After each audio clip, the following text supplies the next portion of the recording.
We have all had that day where it ends and we feel like we've done a lot. We have responded to 50 or 60 emails. We've scheduled several meetings, not to mention the fact that we've had a few meetings. We've done some admin work, maybe update a record in the CRM or generate a report in the CRM, as well as manage some operational mini crises like a copier not working. We've had those days. They end. We feel like we've been busy. We might even feel like we have been productive. But we have this nagging sense that we know we are not doing the important work as chief executives that lead our organizations forward. Welcome to the Successful Nonprofits Podcast. I'm your host, Dolph Goldenberg, and I am a coach, consultant, and confidant to leaders at small and large organizations across the country. And I bring over 3 decades of experience building, growing, leading, and yes, repairing organizations. Today, friend, I'm going to be talking about the $25 per hour work that we as chief executives need to stop doing. I know at the beginning of this episode, that could sound like an impossible feat. We might think to ourselves, oh my gosh, I got to do this work. No one else is going to do it. My hope is by the end of this episode, you see a path forward where you are not doing that work and instead are doing higher level work that will move your organization forward. But first, I want to start by kind of outlining the problem. There is so much that just quietly eats away at our week. I will often say to my coaching clients that I bet they're spending 8 hours or more every week on email and 3 or more hours every week on meetings. And at the end of the day, at the end of their day, that becomes a third of their work life. Now, some of my clients will push back on that and say, Dolph, I don't think I spend that much time on email. And I'll do a couple quick math word problems with them. Oftentimes, my clients will find that they're scheduling about 15 meetings a week and that it takes about 12 minutes of email and ping-ponging back and forth and checking my calendar and going out another month in my calendar to be able to actually schedule every single one of those meetings. And that results in about 180 minutes every week being spent on just scheduling meetings. That's 3 hours right there. I'll also ask, hey, roughly how many emails do you get? A conservative estimate is 50. But of those, about 45 are routine emails. Those are ones that they feel they can quickly scan it and delete it, or scan it and spend 3 minutes to write a reply and send it. But that averages to 2 minutes per email. So if you're getting 45 routine emails a day, you're spending 90 minutes a day, or almost 8 hours, a full work day every week inside your inbox. I'm not going to ignore the fact that 5 of those other emails are ones that really only you could respond to and need a substantive, thoughtful, well-written response. But because of where we're finding ourselves with calendaring and email, we are literally drowning in our inboxes. The time that you're spending on scheduling and emails and all of those operational and admin activities, it is better spent on CEO level work. Those are things like strategy that is future focused, leveraging your board. And when I say leveraging your board, I really mean engaging your board members so they open doors for you so that you can tap their expertise, and also to ensure that your organization has transparent, strong governance. It's also time that as the CEO, you can spend recruiting, coaching, and building your team, as well as cultivating and soliciting your largest donors. Whether you are a small organization without any fundraising staff, or you are a 100-person organization and have a fundraising team of 6, your largest donors, your top 5 to 10 donors, they really only want to talk to you. You might pull a board member in, but the person that matters is you. And so when I say cultivating and solicitation of your largest donors, to a great extent, those are the folks that I'm talking about. And so often as chief executives, those are the donors that we don't pay enough attention to because we're so busy on email and we're so busy on operational tasks. So friend, if I have convinced you, and hopefully I already have, that it would be worthwhile for you and for your organization if you gave up those $25 tasks and moved to tasks that had a higher value, there are 4 questions I need you to ask about every task that you do. The first is, does this need to be done at all? Can I just stop doing this task? The second, hey, could this be done less often? The third, could I delegate this to someone else? And the last one is, can AI or automation do this for me? Now, I've quickly listed all 4 of those questions, but we're going to dig a little bit deeper into them. The first one you may recall is, does this need to be done at all? Can we stop doing it? Now, I acknowledge that some tasks are essential. If you're the chief executive, you're always going to have to review bank reconciliation statements every month. You're also probably going to have to write a board report before every board meeting, and some decisions only you can make. But some tasks, honestly, don't need to be done. They're just habits. An example that I love to use is a client that used to send a weekly email to her board. She would start composing it on Thursday, and she would send it on Friday. She felt so discouraged because almost no board member would ever respond, and the one that would was the board member who she had the most friction with. And as you can imagine, that board member was replying all to the entire board and essentially airing grievances based on what that person had read in the chief executive's weekly email. What a disheartening way to end your week. When I talked to this chief executive about what was in the email, it was essentially kind of a check-in, hey, here's what I did this week, almost a justification of my job as your chief executive. It listed the meetings that she had done, if she'd submitted a grant, what grant she had submitted, any other big project that she had taken on. Honestly, it was more like what you might expect someone to send to their supervisor if they were on a performance improvement plan. I encouraged her to have a conversation with her board chair. And she and her board chair ultimately decided to stop sending this email. She got about 60 to 90 minutes back every week. And she used that time to build deeper relationships with her board. She started to schedule one-on-one meetings with her board members. She would do one a week. She'd schedule each one for 45 minutes. And literally, she took that hour that she was spending on the email and instead spent it on building board relationships. And while I can't tell you that the relationship with the board member who kept replying all that she had some friction with got a whole lot better, it did improve a little bit because she was spending one-on-one time with that person as well. So the next question we ask ourselves is, could this happen less often? If it happens multiple times a day, like for example, some people check email 5, 10, 15, 20 times a day, could they maybe just only check it once or twice a day? When I'm an interim chief executive, typically that's how often I check my email, once or twice a day. Or is there something that happens on a daily basis that could happen on a weekly basis? I'll give you a couple of examples there. When I step in as an interim executive director, I almost always step into a role where the prior chief executive had received, reviewed, and approved payables and invoices every single day. That is a tremendous burden because there's task switching. In other words, when you're ready to start reviewing and approving invoices, you put other things away, you get out the invoices that you're going to review and approve, and you get your brain ready to do that work. What I like to do as an interim executive director is say, okay, we need to be streamlining our payables process. And I'm going to be reviewing and approving invoices on Wednesday afternoon. And if I'm going to do that, that means everybody who wants an invoice paid needs to have it in by Tuesday, the prior day.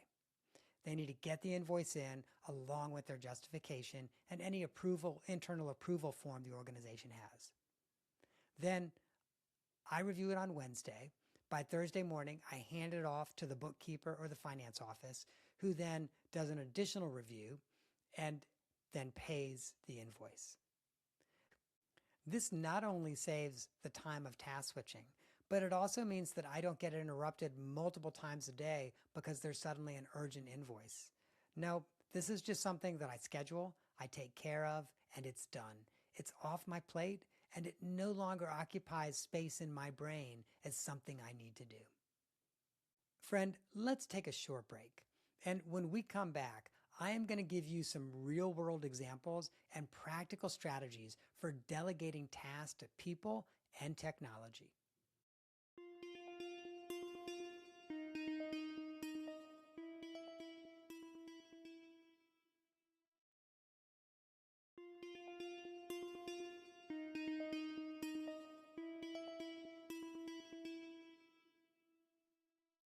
Welcome back, friend. Before the break, we explored the first two questions you need to be asking yourself about those $25 tasks. Does this need to be done at all? And could this be done less often? Now let's go to the next question. Could someone else be doing it? If there are necessary tasks that someone else can do, you've essentially got three options. The first is looking at your current staff and determining whether or not someone has the bandwidth and the ability to do it. The second is to consider hiring more staff, and I would suggest you consider an executive assistant, and we'll talk about that in a minute. And the third is determining whether or not automation and AI can help you with this. But my friend, this is not just about getting the work done. This is really about helping your staff develop themselves professionally so that they are able to grow with your organization. If you've determined that there are current staff that can do some of this, let's talk about the types of tasks that you might be delegating. There's unpredictable tasks, like for example, a copier repair. You don't know when it's going to happen. There are predictable tasks, things like front desk vacation backup. You know it's going to happen. Typically, your front desk staff member puts in advance for that vacation time. And then there's routine tasks. That might be a facility or a program report, or maybe some audit administration. Now I'd like to give you a real world example from when I serve as an interim executive director. So often I will come into an organization and the prior chief executive has essentially been the staff meeting coordinator and facilitator. They're the person that reaches out to the entire staff to ask about agenda items. They put together the agenda. If there's going to be any special presentations, they often actually even put those together. And then they come into the meeting after making copies of the agenda and facilitate it. That's a lot of work for a chief executive who already has a really stressful big job. So as the interim, I will normally at the end of my first staff meeting ask staff members what they're hoping to get out of staff meetings, and ideally what's not currently happening at staff meetings that they'd like to see happen. We start to make a list, and then I ask for volunteers for a small staff committee. And that committee is charged with helping to create a standing board agenda, so kind of a template, but also creating a peer facilitation rotation. In creating this committee, I'm super clear that I have to review and approve whatever recommendations and proposals that they have. But over the years and across several interim executive director engagements, I have seen some staff come up with very creative ways to both share staff meeting coordination and facilitation and also as standing items on the agenda. One particular group actually had a 15-minute team building exercise that was going to be built into every meeting agenda. And different programs or staff groups would take turns in facilitating that exercise. Another group used a randomizer to pick the 3 staff members who'd be responsible for coordinating and facilitating the next meeting. And a third group, and I loved this, had a standing meeting agenda item that was called Pass the Praise. And it was essentially 5 minutes where staff members could just shout out praises about other staff members. So in this particular case, it not only took the work and burden of coordinating and facilitating staff meetings off of me, but it also gave staff a more engaging, more fun staff meeting that they looked forward to attending. Now, if you're looking at this and you're saying, okay, I've got some items that are definitely $25 hour tasks, but there's no staff member available to really do it. If that's the case, I would encourage you to consider budgeting for and recruiting an assistant. So often in my work as a consultant, an executive director will come to me and say, Dolph, my organization is finally at a place where it can hire its first staff fundraiser. When they tell me that, I encourage them to take a step back and really think about what tasks are on their plate that are $25 an hour tasks that could be shifted not to a fundraiser, but to an executive assistant. An executive assistant can do a lot of the drudge work around fundraising, can manage your CRM, can pull reports in the CRM, can schedule meetings for you, etc. But they free up your time to do those higher level tasks, because as long as you are bound down by email and calendars and operational matters and admin matters, unfortunately, your fundraising activities as executive director are always going to play second chair. That 20 hours could probably be enough if they're a small organization, and their assistant could manage their calendar, their inbox, the routine logistics of meetings, and once again, the CRM and other fundraising admin that frankly is often painful for us to squeeze in as a chief executive. You know I love real-world examples, so I also want to share with you that I had a client whose organization had an annual budget of just over $1 million. And she was sharing with me how incredibly burned out she was beginning to feel because she'd find herself working at 7, 8, or 9 o'clock at night. So I suggested that she consider an assistant. And her first reaction was, why, I don't know what that person would do. I maybe have 3 or 4 hours a week that they could work for me, but gosh, I just can't think of enough tasks for them. So I asked her to track all of her tasks for the next 2 weeks. To be clear, this was not a time study. Time studies take a lot more time and a lot more effort. I essentially just said, as you're doing things, just jot down what you did that day and roughly how much time you think you spent on them. And then the next time I saw her, we talked about what tasks she might be able to have an executive assistant do. Even then, she was still hesitant. She was not yet ready to budget for and recruit an executive assistant. But a few months later, the pain had just become too much. Now she was working till 9 or 10 o'clock at night, multiple days a week. And she finally agreed to hire a 20-hour-a-week EA. And once that person was fully onboarded, the result was amazing. She suddenly was able to end her day by 5:30 or 6, the vast majority of the time, and also had the bandwidth to go out and seek multi-year funding that makes her organization more sustainable. One of the reasons that she had the bandwidth to go and get that funding is because her assistant protected her time. And that's what we need from our assistants. We need them to be defending our calendar, to be making sure that we don't get overbooked with meetings, and also to make sure that we only book meetings in the times that are best for us for meetings so that our deep think work can happen in the times when our brain is best suited for doing that work. A good executive assistant will also be scanning your environment for that low value work that you're doing and literally coming up to you and saying, hey, that's something I could do for you. And that's where you also have to empower and authorize your executive assistant. If that person comes to you and says, hey, I see you are making copies, or hey, I see that you're taking time to reformat this form, you could give that to me to do. You need to let go. You need to let them do that. Because again, then you can walk away and do the work that only you can do. Now, some folks that are listening are saying, Dolph, all of this sounds great.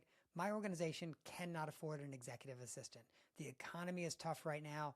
Things are uncertain. That's just not a reality for us. And that's when I want you to be thinking about leveraging technology. In my own consulting practice and also in my interim executive engagements, I often use automation and AI so that I can get more done. So I'm going to share with you some of the things that I do in my consulting practice. Many of these definitely carry forward into executive director types of responsibilities. The first is I have an AI scheduler that's called Clara. And Clara locks down about 15 meetings a week for me without me doing anything more than copying Clara on an email. It's amazing. Clara works across time zones. She'll do 3 or 4 follow-ups, does all the work so that I don't have to think about it after I copy Clara. I also use AI as part of my weekly newsletter workflow. Now, I write every word of my newsletter. I do not let AI write it for me. But there's a few key ways that I do use AI. Here's the first one. When I'm done writing, I upload it, and I'm very clear. I say, don't rewrite it, but I want you to point out issues with spelling, grammar, logic, flow, etc. And it does that. And then I'll actually go through several rewrites and return to it as my editor. Additionally, I use AI to process out-of-office replies from my newsletter. Now, there are so many subscribers to my newsletter that I might get 100 or more out-of-office replies. Instead of me or someone else manually going through them to find the 2 or 3 that left their position, I have AI do that. They literally just go in, they scan them all, and they say, okay, Dolph, these are the 3 that need to be removed from the email newsletter list this week.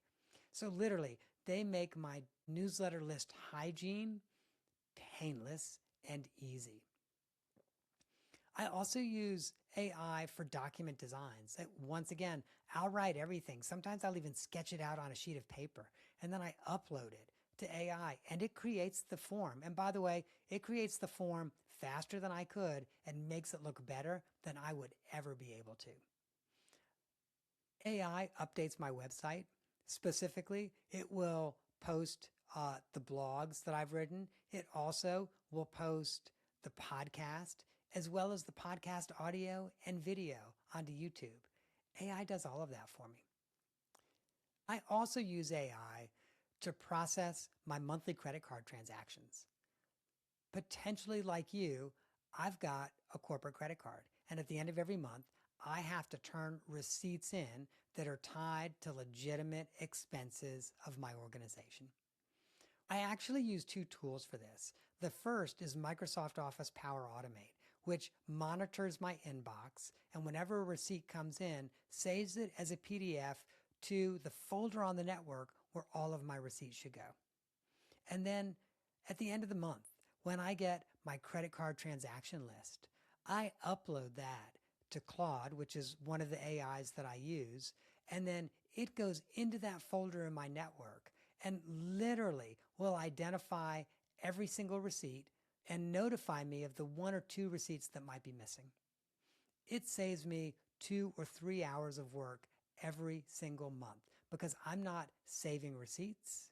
It's doing it for me, and then it's making sure that the receipts are there. And of course, like many people, I use AI for data analysis and visualizations. You might be thinking, how much are you spending on AI? Roughly $300 to maybe $350 a month. And it's giving me back 40 hours of my work time every single month. When I talk about AI, I also want to acknowledge that many of our staff are very nervous about artificial intelligence. So I encourage you to be a leader by modeling a thoughtful and ethical use of automation and AI, and to do it openly. When people see that you're using it in a way that makes sense and is reasonable and protects others, but also are using it in a way that you can get more done and that you can be more effective, that's the first step in starting to lead change in your organization. Once you have freed up some time in your calendar, I urge you to not backfill those $25 hour tasks with $50 an hour tasks. I'm going to give just a quick example. If getting a new $1,000 donor will take 20 hours of your time over the next year, and now keep in mind that means you're identifying the prospective donor, you're having conversations with them, you're cultivating them, you're asking them for money, you're following up, and then you're continuing to cultivate them and make them feel good about their gift. If you're going to spend 20 hours in a year on that $1,000 donor, that's only $50 an hour. So in that case, you literally replaced your $25 hour work with $50 hour work. And that's good, but it's not as good as it could be. If you did the same for a $5,000 donor, now we're talking about some different math. And if you spent 20 hours to identify, cultivate, solicit, and thank a $10,000 donor, now the return on your time really changes. And it changes in a way that it moves the needle for you and for your organization. So make sure that the time that you recover goes to that higher impact work. I now would like to leave you with some homework. I'd like for you to find and offload 5 tasks, just 5. And you can offload them in one of 4 ways. You can stop doing it, you can do it less, you can delegate it, or you can automate it. And then on each one of those 5 tasks, I want you to determine how you can reuse that recovered time well. I hope you're going to use it on things like board leadership, major donors, strategy, staffing, and of course, preparing your organization for what is going to come next. That, my friend, that is our episode for the week. I hope that you have gained some insight to help you and your nonprofit thrive. And here's the disclaimer, because the lawyers make me say it. I'm not an accountant nor an attorney, and neither I nor the consulting practice provide tax, legal, or accounting advice. This podcast is for informational purposes only and should not be relied on for tax, legal, or accounting advice.